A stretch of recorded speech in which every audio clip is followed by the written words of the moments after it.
మిత్రులందరికీ పేరు పేరున నా హృదయపూర్వకమైన నమస్కారాలు. అదేవిధంగా నాతో పాటు ఈరోజు పత్రికా విలేకరుల సమావేశంలో పాల్గొంటున్న స్టేషన్ గన్పూర్ నియోజకవర్గ కాంగ్రెస్ పార్టీ నాయకులకు, కాంగ్రెస్ పార్టీ కుటుంబ సభ్యులందరికీ నా హృదయపూర్వకమైన నమస్కారాలు. స్టేషన్ గన్పూర్ నియోజకవర్గానికి సంబంధించినంత వరకు విద్యుత్ సరఫరాలో ఏ రకమైన అంతరాయం కానీ, లో వోల్టేజ్ సమస్య కానీ ఉండకూడదనే ఉద్దేశంతోనే ఎక్కడెక్కడైతే లో వోల్టేజ్ సమస్య ఉందో ఆ లో వోల్టేజ్ సమస్య ఉన్న ప్రాంతాలను గుర్తించి అక్కడ అదనంగా సబ్స్టేషన్ల నిర్మాణానికి ప్రతిపాదనలు పెట్టాం. ఆ ప్రతిపాదనలకు సంబంధించి శాంక్షన్స్ కూడా రావడం జరిగింది. నియోజకవర్గ ప్రజలకు గుర్తుండి ఉంటుంది, స్టేషన్ గన్పూర్ నియోజకవర్గ కేంద్రంలో ఈరోజు 132/33 kV సబ్స్టేషన్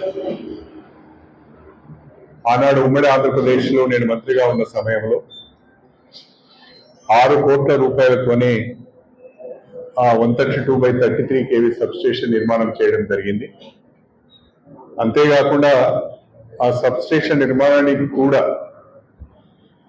భూమిని కొనుగోలు చేసి ఎన్పిడిసిఎల్కు హ్యాండ్ ఓవర్ చేయడం జరిగింది. నియోజకవర్గ కేంద్రంలో 132/33 kV సబ్స్టేషన్ ఉండడం వలన విద్యుత్ సరఫరా చాలా వరకు మెరుగుపడ్డది. లో వోల్టేజ్ సమస్య కూడా పరిష్కారమైంది. అదేవిధంగా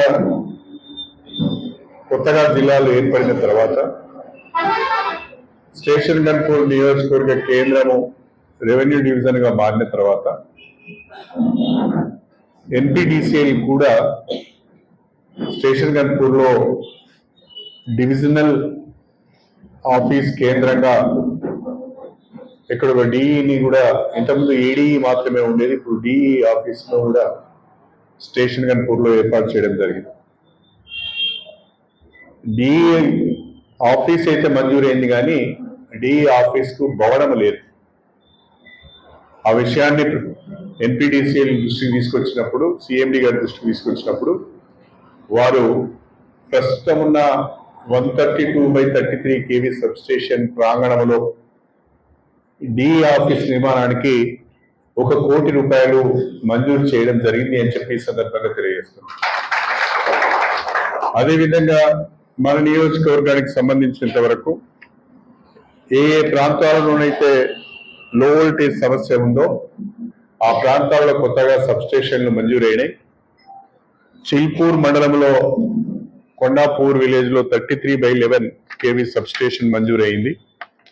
అదేవిధంగా జఫర్గఢ్ మండలంలో సాగరం కేంద్రంగా 33/11 kV సబ్స్టేషన్ మంజూరైంది. ఇంకోటి రఘునాథ్పల్లి మండలంలో కుర్చపల్లి కేంద్రంగా 33/11 kV సబ్స్టేషన్ మంజూరైంది. అంటే కొత్తగా 3 సబ్స్టేషన్లు మంజూరైనాయి. ఒక డిఈ ఆఫీస్ భవనానికి కూడా నిధులు మంజూరైనాయి.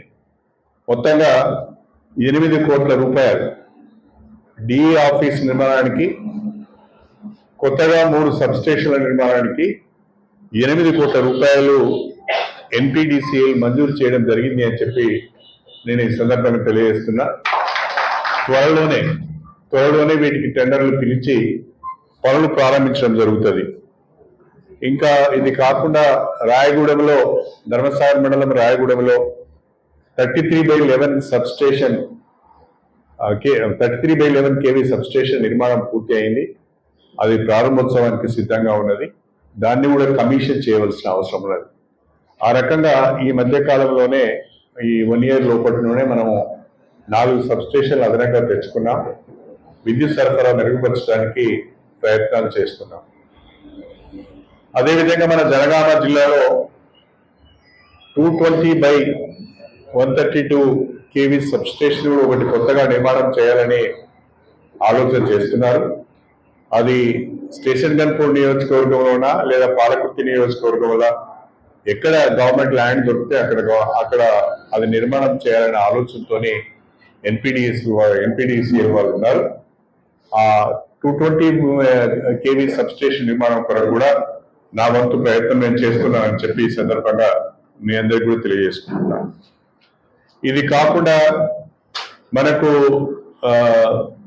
ఎస్డిఎఫ్ కింద కాంగ్రెస్ ప్రభుత్వం ఏర్పడిన తర్వాత స్టేషన్ గన్పూర్ నియోజకవర్గానికి ఒక 10 కోట్ల రూపాయలు మంజూరైనాయి. ఆ 10 కోట్ల రూపాయలలో కొన్ని సిసి రోడ్స్ కు, కొన్ని డ్రైన్స్ కు, కొన్ని స్కూల్స్ కు, కొన్ని వాటర్ స్కీమ్స్ కూడా మంజూరు ఇవ్వడం జరిగింది. మంజూరు ఇచ్చిన తర్వాత దాదాపు కాంగ్రెస్ పార్టీ ప్రభుత్వాన్ని ఏర్పాటు చేసిన తర్వాత ప్రతి నియోజకవర్గానికి ఎస్డిఎఫ్ కింద ఒక 10 కోట్ల రూపాయల నిధులు మంజూరు ఇచ్చారు. ఆ 10 కోట్ల నిధులను వేరియస్ వర్క్స్ కొరకు ప్రతిపాదించి శాంక్షన్ ప్రొసీడింగ్స్ కూడా తీసుకున్నారు. దాంట్లో చాలా వరకు పనులు ఇంతవరకు ప్రారంభం కాలేదు. దాదాపు 5-6 కోట్ల రూపాయల విలువైన పనులు ఇంతవరకు స్టార్టే కాలేదు. మంజూరు ఇచ్చి దాదాపు 6 నెలలు దాటిపోయింది. 6 నెలలు దాటిపోయిన తర్వాత కూడా చాలా వరకు పనులు మంజూరు కాలేదు. కనీసం అగ్రిమెంట్స్ కూడా చేసుకోలేదు. చాలా పనులకు అగ్రిమెంట్స్ కూడా చేసుకోలేదు. ఏ పనులకైతే అగ్రిమెంట్స్ కాలేదో, ఏ పనులైతే ప్రారంభం కాలేదో అందులో కొన్నిటిని క్యాన్సిల్ చేయాల్సిన పరిస్థితి వచ్చింది ఎవరు ముందుకు రాకపోతే. దాన్ని మాడిఫై చేస్తూ ఎక్కడైతే డిమాండ్స్ ఉన్నాయో, ఎక్కడైతే కమ్యూనిటీ హాల్స్ అడుగుతున్నారో వాళ్లకు దాదాపు 1 కోటి రూపాయల విలువైన ఒక 10 కమ్యూనిటీ హాల్స్, ఒక్కొక్క కమ్యూనిటీ హాల్కు 10 లక్షల రూపాయలు చొప్పున నియోజకవర్గంలో 10 గ్రామాలకు మనము కమ్యూనిటీ హాల్స్ నగన 1 కోటి రూపాయలతో 10 గ్రామాలలో ఒక్కొక్క కమ్యూనిటీ హాల్కు 10 లక్షల రూపాయల చొప్పున అదనంగా కొత్తగా మంజూరు ఇవ్వడం జరిగింది. ఇది కాకుండా పెద్దపెండ్యాల గ్రామంలో మెయిన్ రోడ్డు వైడనింగ్ చేయడానికి, సిసి రోడ్డు వేయడానికి 1,76 లక్షల రూపాయలు మంజూరు వచ్చింది. జీడబ్ల్యూఎంసీ నుంచి 1 కోటి రూపాయలు అదనంగా ఫండ్స్ వచ్చినాయి. అంటే మన కార్పొరేషన్ నుంచి కానీ, లేదా కుడా నుంచి కానీ, ఎస్డిఎఫ్ నుంచి కానీ, లేకుంటే ఇతర సోర్సెస్ నుంచి ఎక్కడి నుంచి వీలైతే అక్కడి నుంచి ఫండ్స్ తీసుకొచ్చే ప్రయత్నం చేస్తున్నాం. అంతేకాకుండా ఇప్పుడు జనగామ జిల్లాకు మెటీరియల్ కాంపోనెంట్ కింద ఎన్ఆర్ఈజిఎస్ ఫండ్స్ కూడా వచ్చాయి.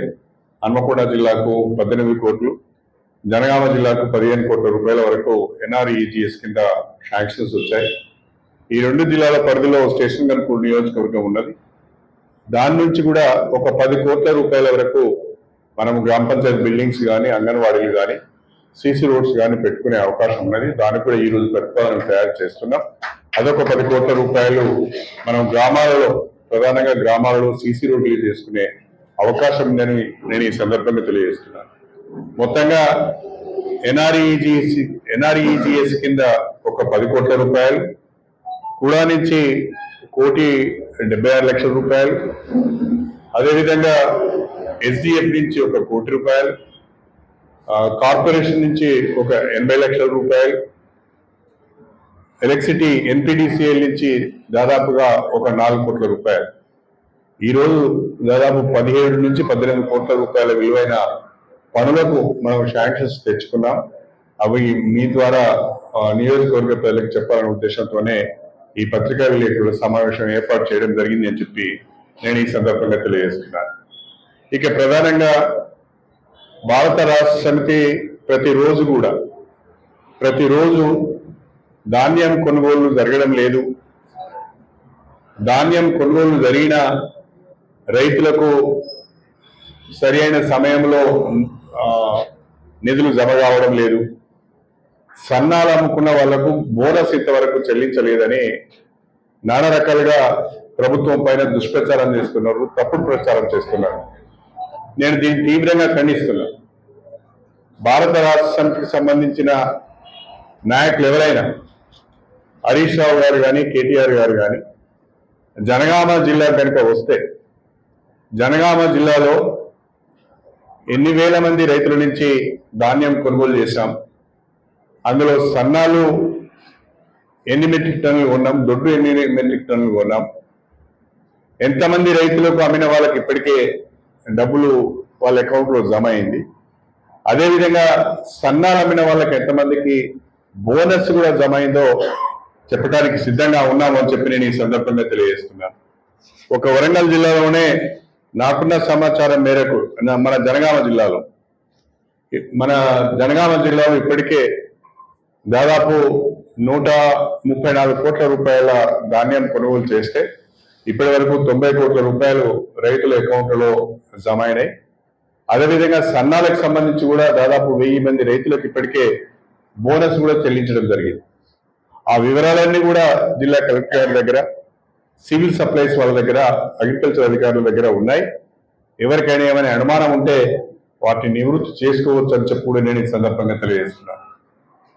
వ్యవసాయానికి పెద్దపీట వేస్తూ ఇప్పటి వరకు 23 లక్షల మంది రైతులకు 18,000 కోట్ల రూపాయల పంట రుణాలను మాఫీ చేసి రాష్ట్ర వ్యాప్తంగా కొనుగోలు కేంద్రాలను ఏర్పాటు చేసి ప్రతి గింజ కొనడానికి రాష్ట్ర ప్రభుత్వం ప్రయత్నం చేస్తూ సన్నాలకు బోనస్లు చెల్లిస్తూ ఉంటే కూడా మరి దిక్కుదోచని పరిస్థితిలో దివాళాకోరు రాజకీయాలు చేస్తూ రాష్ట్ర ప్రభుత్వం పైన దుష్ప్రచారం చేస్తున్నది ఇది సరైనది కాదు అని చెప్పి నేను ఈ సందర్భంగా తెలియజేస్తున్నాను.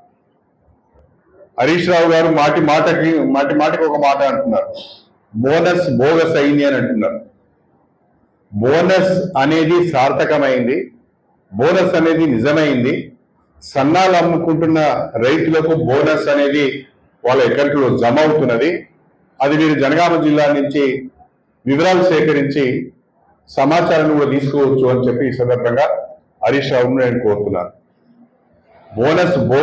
బోనస్ అనేది బోగస్ కాలేదు, బోనస్ అనేది నిజమైంది. కాంగ్రెస్ పార్టీ, కాంగ్రెస్ ప్రభుత్వం చెప్పింది చేస్తున్నది అనే విషయాన్ని కూడా దయచేసి రైతులు అర్థం చేసుకోవాల్సిందిగా నేను కోరుతున్నాను. బీఆర్ఎస్ పార్టీ కానీ, బీజేపీ పార్టీ కానీ అడుగడుగున రాష్ట్ర ప్రభుత్వం చేస్తున్న అభివృద్ధి సంక్షేమ కార్యక్రమాలు అడ్డుకునే ప్రయత్నం చేస్తున్నది, రైతులను గందరగోళానికి గురి చేసే ప్రయత్నం చేస్తున్నది. ఇలాంటి దివాళాకోరు రాజకీయాలు మానుకోవాలని, రాష్ట్ర ప్రగతిలో, రాష్ట్ర అభివృద్ధిలో, రాష్ట్ర ప్రభుత్వం చేపట్టే సంక్షేమ కార్యక్రమాలలో మీ భాగస్వామ్యం ఉండాలని, మీ సూచన ఉండాలని చెప్పి నేను ప్రతిపక్షాలకు విజ్ఞప్తి చేస్తున్నాను. అనునిత్యము ఈ ప్రభుత్వం వచ్చి సంవత్సరం కూడా కాలేదు, అప్పుడే ఎన్నికలు వచ్చే అవకాశాలు కూడా లేదు. చివరి సంవత్సరం ఎన్నికలు ఉన్నాయి కాబట్టి హడావిడి చేస్తున్నారంటే అర్థం చేసుకోవచ్చు. కానీ మొదటి సంవత్సరంలోనే ప్రతిపక్షాల హడావిడి చేస్తున్నాయి అంటే ఏదో జరగబోతున్నది, ఏదో కాబోతున్నది అనే విధంగా హడావిడి చేస్తున్నదంటే ఎంత అక్కసుతోని వాళ్ళు ఉన్నారో మనం అర్థం చేసుకోవచ్చు. అధికారాన్ని పోగొట్టుకొని కక్కలేక మింగలేక ఏ రకంగా వ్యవహరిస్తున్నారో, ఏ రకంగా ప్రజలు తప్పుదో పట్టించే ప్రయత్నం చేస్తున్నారో ప్రజలు గమనించాలని నేను కోరుతున్నా. నేను ప్రతిపక్షాలకు కూడా విజ్ఞప్తి చేస్తున్నా, రాష్ట్ర అభివృద్ధిలో మీరు భాగస్వాములు కండి, రాష్ట్ర ప్రభుత్వం అమలు చేస్తున్న సంక్షేమ కార్యక్రమాలలో మీరు భాగస్వాములు కండి. ఎన్నికలు వచ్చినప్పుడు ప్రజలు నిర్ణయిస్తారు ఎవరికి ఓటు వేయాలని, ఎవరు బాగా పనిచేస్తారని ప్రజలు నిర్ణయిస్తారు, అప్పుడు తేల్చుకుందాం.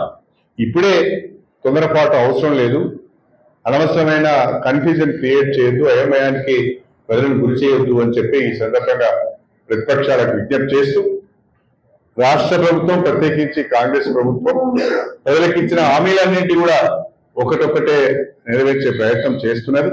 ఆర్థిక వెసులుబాటును చూసుకుంటూ, సర్దుబాటు చేసుకుంటూ హామీలన్నీ అమలు చేసే ప్రయత్నం చేస్తున్నది. దీన్ని ప్రజలు అర్థం చేసుకోవాల్సిందిగా నేను ఈ సందర్భంగా విజ్ఞప్తి చేస్తున్నాను. విపక్షాలు పగటి కలలు కంటున్నాయి. ప్రజలు కాంగ్రెస్ పార్టీని 5 సంవత్సరాలు పాలించడానికి అధికారం ఇచ్చారు.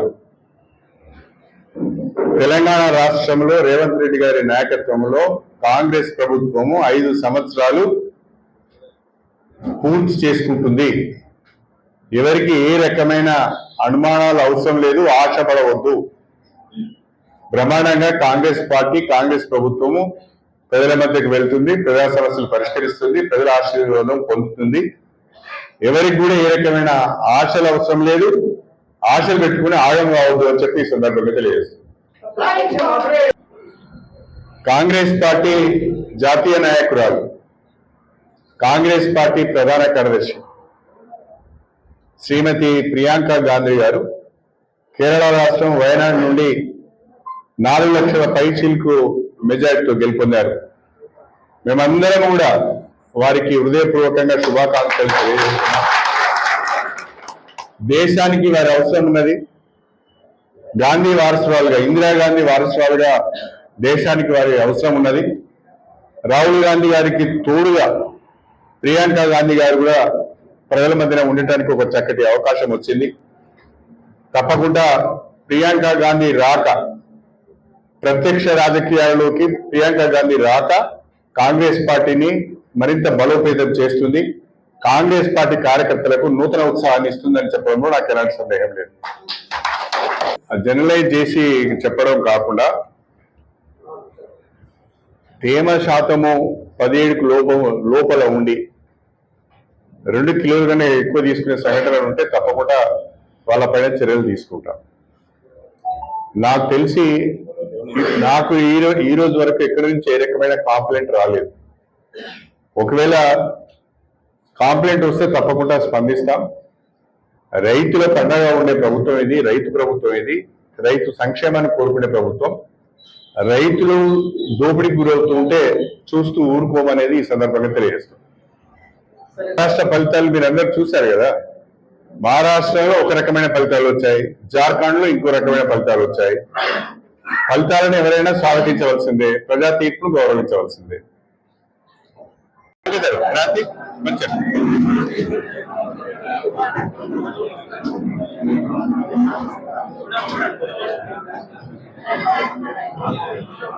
అమ్మ, మీరు అడిగిన నెల రోజుల్లో బట్టే మీకు శాంక్షన్ ప్రొసీడింగ్